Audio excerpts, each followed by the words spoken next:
I was a physical therapist. There were 2 jobs available, Park Psychiatric Center and Long Island Developmental. It was my first job. It was a great time in my life, but it wasn't my career plan.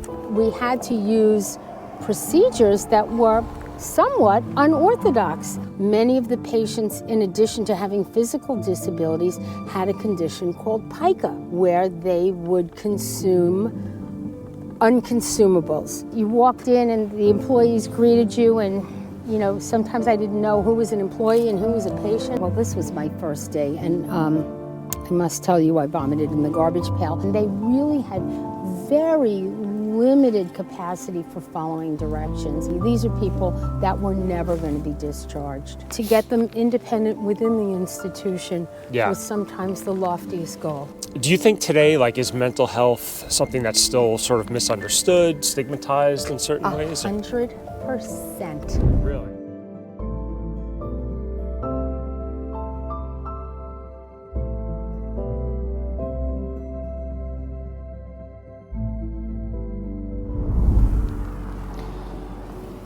What is going on, guys? I am back at Kings Park to do another video interview. This time it's with my friend Ricki, who I met doing a book talk recently. And her experience here, she was a physical therapist. So certainly she brings a unique perspective to working at Kings Park. And I'm curious to hear what those are. So with that, let's take it away. When was the last time you were here? It could be a good 30 years. Really? So what years did you work here, and what was your... 78, 79. I was a physical therapist. Okay. It was my first job right out of college. I had graduated and I had gotten my license as a physical therapist, license to practice. Right. And at the time in 1978, it was really hard to find a job. Okay. And there were, I had come back to Long Island from Buffalo, and there were 2 jobs available. Park Psychiatric Center and Long Island Developmental. And I didn't want to work with children, and I took this job. And let me tell you, it was like working with children, because most of the patients had diminished mental capacity. Okay.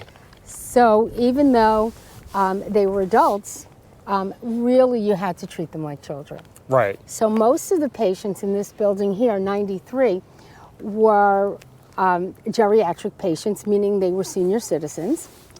We treated them for physical disabilities, so many of them had things like broken hips, and we had to retrain them to walk. Some of them, and we had to use procedures that were somewhat unorthodox. In a regular hospital, we give you a walker, we help you stand up, we teach you to use the walker, you follow my directions, it's not a problem. Right. These individuals could not follow directions. We also had to deal with many of the idiosyncrasies. For example, many of the patients, in addition to having physical disabilities, had a condition called pica. Pica was a condition where they would consume unconsumables, which could be anything from the buttons off of their pajamas to the foam plates when they had a birthday party to feces. And it was, so we had to deal sometimes with that while we were treating.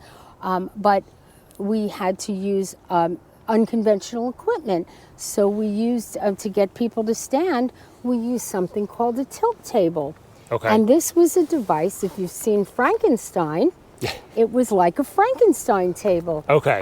We would literally lift them up into a table where they would be lying flat, and we would place safety belts across, and then we had a little crank. Right. And we would literally crank them up to a standing position, because after they had had their broken hips, they didn't understand how to walk and stand again. Right. And once we got them, like Frankenstein, in that standing position, we would then put a walker in front of them, and we would, 1, 2, put their hands on a walker. And that might take 3 weeks till they got the idea of just standing and holding on a walker. Right. And then reflexively, we would start to undo the safety belts, and then reflexively they would start to walk. Right. So we would have to do things in that way, reflexively, to Yeah. teach the patient. Patients were talking to themselves. They were pacing. They would sometimes become unhappy, become violent. They would try to strike us at times. Yeah. And then they would have to be taken. Obviously, we couldn't treat anybody who was violent at the times. We would treat patients who had had strokes. Right. We would see the after effects of long-term medications. Right. Many patients were on a medication of the class called phenothiazines. And phenothiazines are very strong tranquilizers that they use for patients who are chronic schizophrenics. And so they would have, and some of them also had seizures, and they would be on long-term seizure medications, and they would lose teeth, and they would have a condition that they called tardive dyskinesia, where they would have tongue thrust and look like they were chewing something even though nothing was in their mouth. Yeah. So they would have that kind of condition. So when you showed up here for your first day, do you remember what that was like? Way back. So it was at this building, or was it 21? It was at this building in the basement. Okay. So that was creepy in itself. Really? Oh, how so? Well, it was dark and sort of dungeon-like, and you went through these halls, and you finally found where you were supposed to be. And people were screaming, and you kind of walked up to this building here, and you could actually, as you walked up to it, you can hear the screams coming from the building. You walked in, and the employees greeted you, and sometimes I didn't know who was an employee and who was a patient. It was a little scary, but you walked in, and I did go downstairs, and they gave you a list of patients. Right. And sometimes you had to go find them, and sometimes we had aides to bring them down to us. But when you had to go find them, sometimes they were in a locked ward.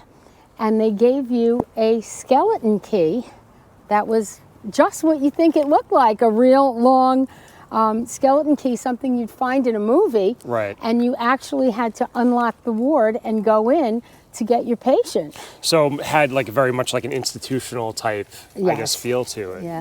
Yeah. And some of the wards were locked, but I mean, you can just see by the building, it really is quite an imposing building. Seeing it now in this state, what are your thoughts on that?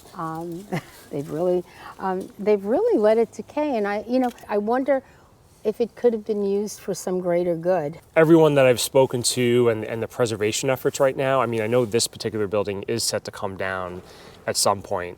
But in the eyes of the state, it's cheaper to leave it standing than it is to take it down. But I know there is a master plan out that's basically going over what to do with the grounds. I'd love to see what has become of my office and my desk and our tilt table. Yeah. And all our equipment. I'm sure it's not there. Well, there is just from my experience, in the sub-basement, there's, I guess it used to be the occupational therapy room. And that was our room. That was your room? Shared. Occupational and physical therapy shared one room. Yeah. So there's actually patient murals that are on the wall. I don't know if that was there when you were, but really, do you remember that? I don't remember exactly what they looked like, but I do remember there were drawings on the walls, but I don't remember the topics. Do you know if they were done by a patient? Or? I don't know who did them. Yeah. I do remember, I have very clear memories of some of the patients. I have memories, my most clear memory is a patient called Jesse. Okay. Jesse was a man, and all I remember that his diagnosis was schizophrenia. And he had to have been a furrier because he would mutter to himself all day. And he would say, gotta make those mouton skins. Gotta make those mouton skins. And myself and another therapist, this was before the age of Google. And I remember we looked up, what are mouton skins? And we realized that a mouton was a lamb, and he was making lamb coats, and all day long he would mutter about making mouton skins. And then we asked him to tell a story, And he said, and he told us I was making those mouton skins, but I was drinking too much, and that's why they put me here. You know, so he was one of our most memorable patients, and he went on and on about the mouton skins. We had another guy named Siggy, and Siggy had pica, and they would have to watch him when it was birthday parties because he would throw the cake on the floor and try and eat the plate. And then he also, well, this was my first day, and I must tell you I vomited in the garbage pail because Siggy came to us right after lunch, and he had a broken hip, and I was working on teaching Siggy to walk with the walker, and Siggy had feces in his mouth, and I lifted, I lifted him out of the wheelchair to the walker, and he smiled at me with a big mouthful of feces. I sat him down and went over to my desk to the garbage pail, and that was the end of my lunch. Yeah, we kind of washed him up a little and sent him back to the ward. Oof. Not a pleasant memory. Right. Got better after. It did get better after that. Yeah. I kind of knew what to expect. I mean, certainly there's like a level of compassion too, I guess, when working with, He had pica. You know, and then we worked with a lot of patients who had lobotomies, and some of them, really they couldn't tell us why they were there and why they had the lobotomies. Right. But they had, and most of them really after the lobotomies had very diminished intellect and very diminished capacity for learning. So we would try, some of them had strokes, so they became what we call hemiplegic, so half of their limbs were paralyzed. I don't think the stroke was because of the lobotomy, but they had strokes later in life, but having had a lobotomy earlier in life. And some of them had been there 40, 50, 60 years when we treated them. But they had strokes, and they really had very limited capacity for following directions. But we, again, tried to strengthen them, tried to make them learn to walk again, and become as functional as we could within the facility. These are people that were never going to be discharged. Was if you look at the partitions here, I guess the parts of the building that sort of come out, you know, and they sort of stick out more. Day rooms? Yeah, so like they're more, the day rooms. So they stick out more as we get to the bottom of the building, and that's because the most bedridden patients were housed on the upper floor. The higher you go, the more impaired. So they didn't need the day rooms because they stayed in their rooms. What I thought was most appalling was at some point I thought that there was some neglect going on. So some of the This was in the 70s, and this was after the Willowbrook. Particularly when it came time for wound care. We had seen some open wounds. Some of the patients were older. Remember I was treating geriatric patients, senior citizens. So some of them were diabetic, and some of them had open wounds. So there were instances where we were seeing infestation in the wounds of maggots. And particularly, you piqued my memory when you mentioned the day room.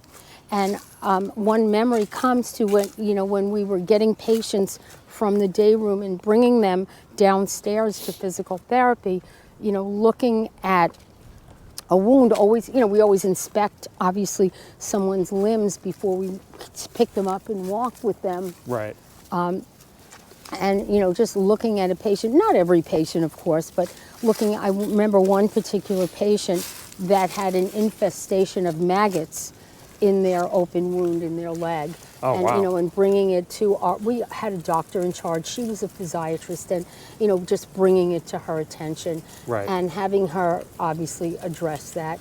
At the time we used whirlpools and things like that, and obviously we couldn't put. Well, how does that happen? Is that some of them didn't feed themselves well, so they had their food like dropped all over, so there was food. Some of them had open wounds if they were diabetic, the open ulcers. And if they ate food and the food is not clean, the food dropped in the wounds. So that's exactly what happened. It was unclean. You had a whole bunch of patients in the day room facing a TV just left there. I'm assuming if they had higher mental capacity, they'd be bored to tears. I don't recall too much recreation, but I'm sure they must have had I guess something. there's a limit to, you know, if you're able-bodied or not, what you can and can't do. I mean, Yeah. I don't recall them reading or I don't recall music. I just recall the TV turned on probably to one station all day long. I don't recall anybody getting up and changing a channel. Very little nursing staff. So you can actually see, if you look up, like all the windows are sort of, just about everyone sort of punched out. And Yeah, what's that all about? well, I mean, that's just, I mean, you know, this is Through time. 25 plus years after Yeah. being closed. I mean, this closed in 96. That's just, Wow. you know, like the result of kids, you know, going in. Wow. There's no electricity in there now, right? No, definitely not. No. So you were working in this building for, I guess, several months before you were or did you No, go back? no. You went back and forth. As needed. I spent most of my time in this building. You did. Okay. And sometimes, on occasion, if we needed to evaluate another patient, they might have sent me. I'm trying to remember, like the other buildings. It sort of looks more modern. Yeah. On the other side, but yeah, was that 21? So 20? 21, 22, and 7. Yeah. So those were constructed sometime, I think, in the late 50s, early 60s. Okay, so they looked a and little more this goes back to the 30s. Yeah, this is where I spent most of my time. Right. Unless they needed me, and then they sent me over. They needed, I think, an evaluation for a new patient. Right. Maybe a new admit. Yeah. And that would have been a younger patient, but there weren't. I don't think they were admitting all that many. Yeah. The ones that were admitted younger rarely needed physical therapy. The ones that I remember were more like a suicide attempt type patient. Okay.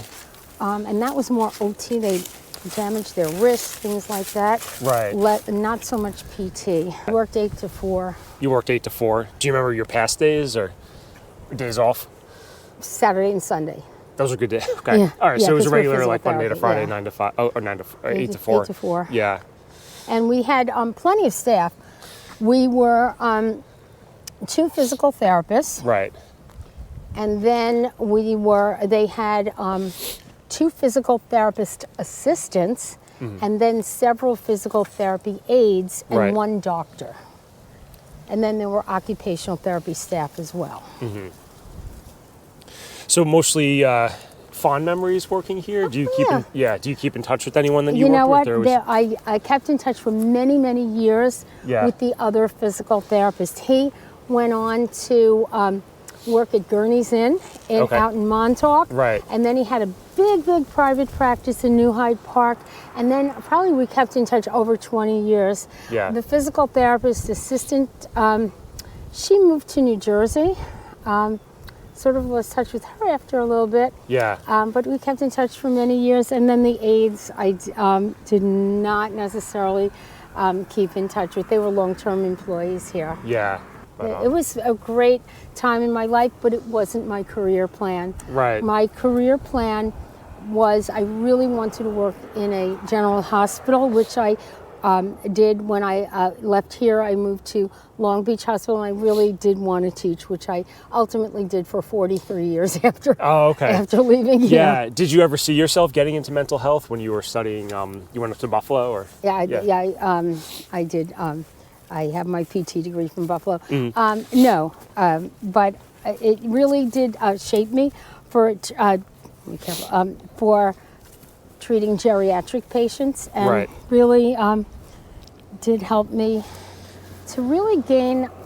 In life, we have to gain understanding of those individuals Sure. who have mental health struggles. Right. So I think it was a good experience and a valuable experience. Do you think today, like, is mental health something that's still sort of misunderstood, stigmatized in certain ways? 100%. I think that there are people that think individuals with mental health can snap out of it. Right.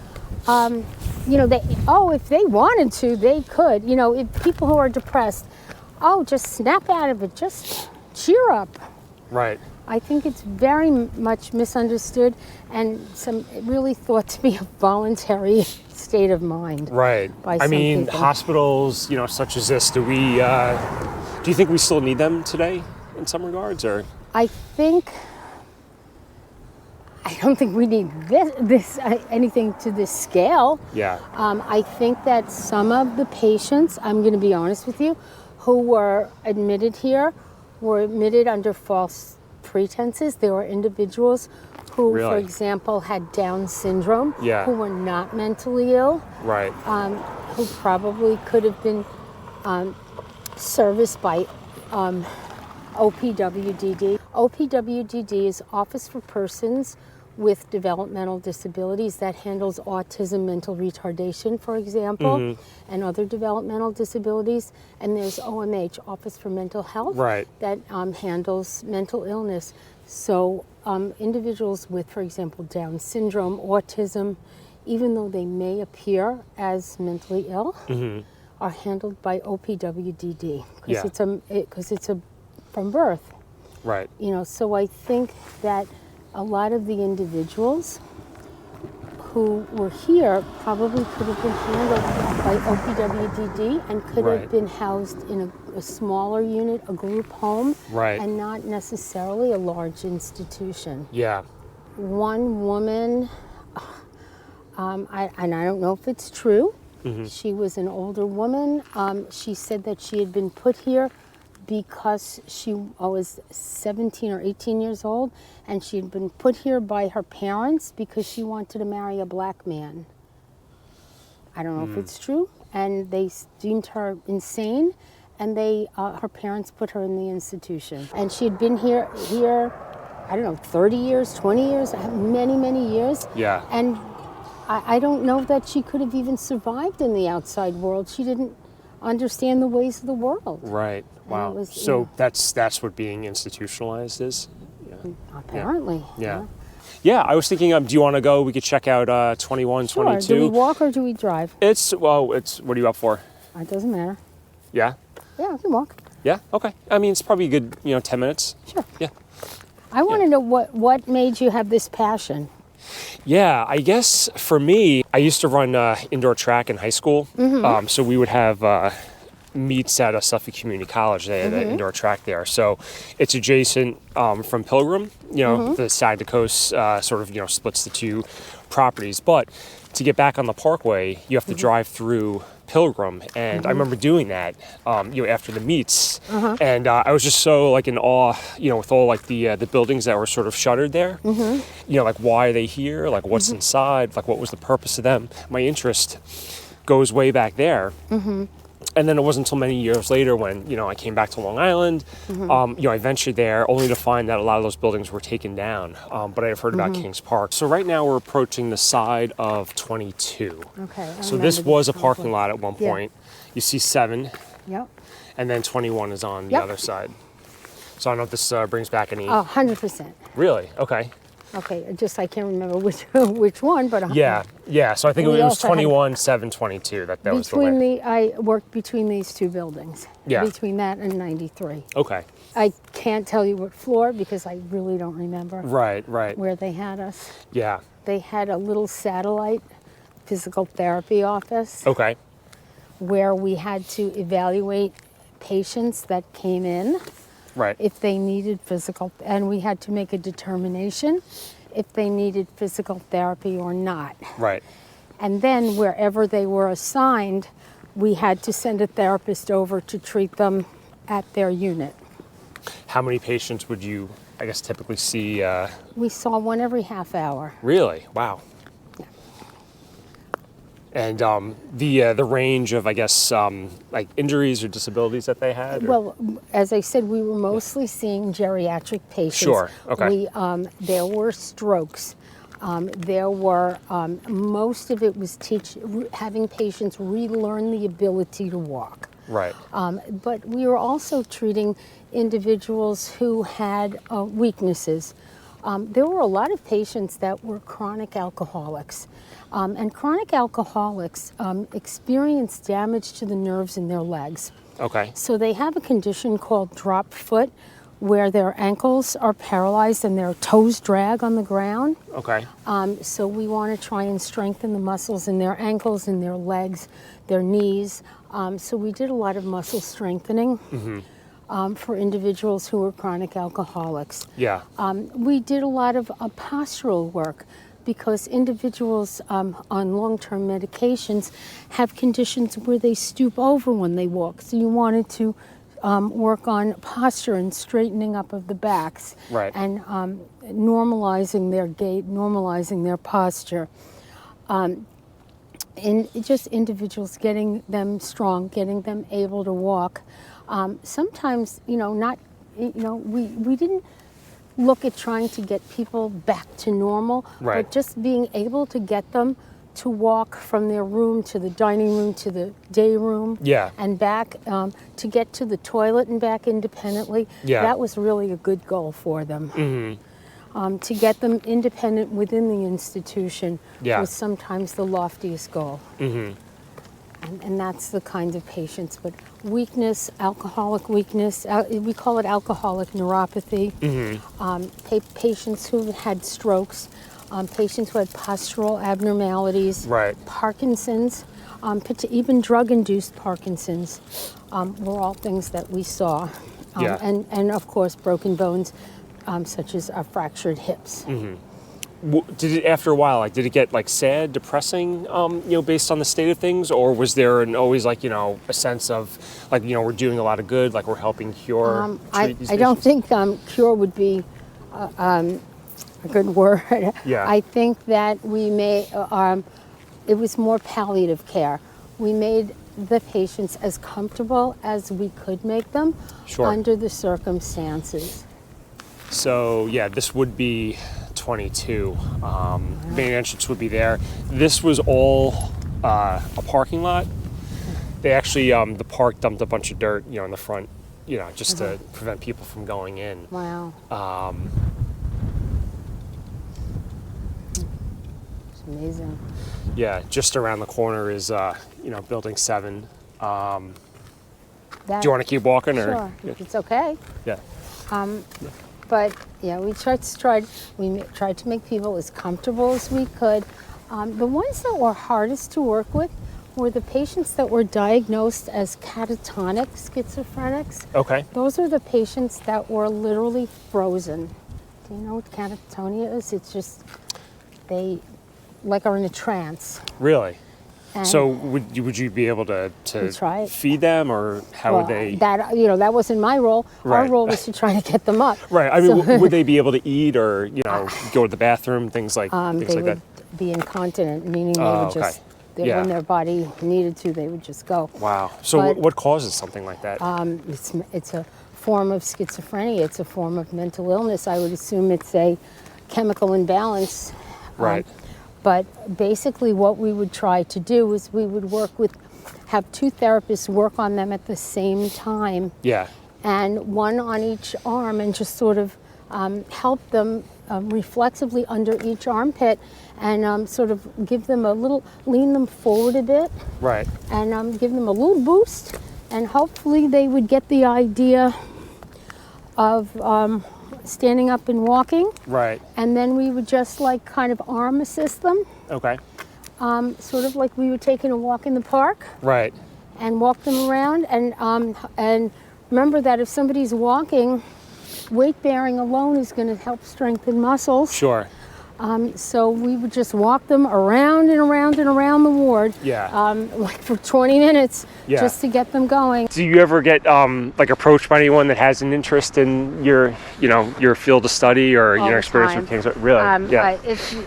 I basically trained over 1,000 physical therapist assistants. I train physical therapists to how to mentor students. That's what I do.